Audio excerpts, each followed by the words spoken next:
Nous revenons de notre réunion préparatoire par rapport à la Journée internationale de la femme édition 2025. Donc toutes les femmes ici de différentes corporations, nous sommes retrouvés ici, les femmes étatiques, femmes politiques, femmes des Nations Unies, organisations internationales, les femmes des associations féminines.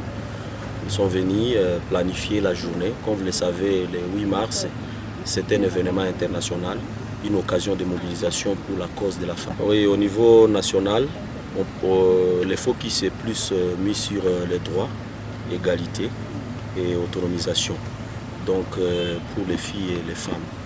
Et au niveau national, on parle de la femme, où les femmes, les filles au centre de toutes les ambitions. Mais nous, au niveau provincial ici, un accent particulier est mis sur le contexte sécuritaire que vous connaissez. Nous pensons que les droits qui doivent être respectés, mais nous pensons aussi que la femme doit être au centre de toutes les initiatives qui concernent la paix et la sécurité. Nous allons nous conformer aux orientations de notre ministère. Il y a déjà une lettre, une note d'orientation qui a fixé les modalités par rapport à la célébration de ce 8 mars édition 2025. Et le ministère a suggéré que les activités se concentrent sur les cultes, la prière, donc culte écuménique qui va regrouper les femmes. Pourquoi les gens vont, ou les femmes vont se mobiliser autour de la prière? C'est seulement tout en considérant la situation que nous traversons. Comme vous le savez, notre pays dans la partie est, ici nous allons parler de Sud Kivu, Nord Kivu, ici à Ituri. Nous sommes touchés par la situation sécuritaire et humanitaire préoccupante. Donc le ministère a voulu qu'il y ait ces cultes de solidarité où les femmes vont prier, vont demander la grâce divine pour la RDC. Mais aussi, les femmes vont manifester leur solidarité en soutien aux efforts du gouvernement pour que nous puissions relever ces défis sécuritaires. Les femmes paysannes, ce sont des femmes étatiques, les femmes des ONG, ce sont des femmes artistes.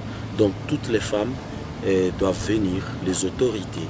Nous aurons notre culte. Les différentes confessions religieuses vont organiser cette culte. Et les femmes de sites déplacés qui sont ici. D'ailleurs, parmi nous ici, nous avons la représentante des femmes déplacées. Et les activités seront aussi organisées sur l'ensemble de la province, donc dans les 5 territoires.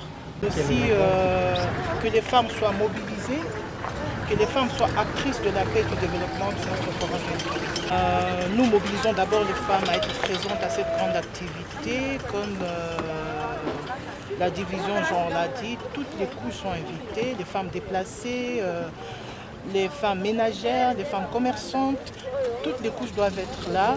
Et le message que nous allons passer à cette occasion, c'est que les femmes doivent être actrices du développement. Et la paix aujourd'hui, pas seulement au niveau de l'Ituri, mais dans le monde aujourd'hui, la paix est devenue une responsabilité de tous. Nous devons nous approprier cette situation, être acteurs et actrices du développement ainsi que de la paix effective dans notre pays ainsi que dans notre province.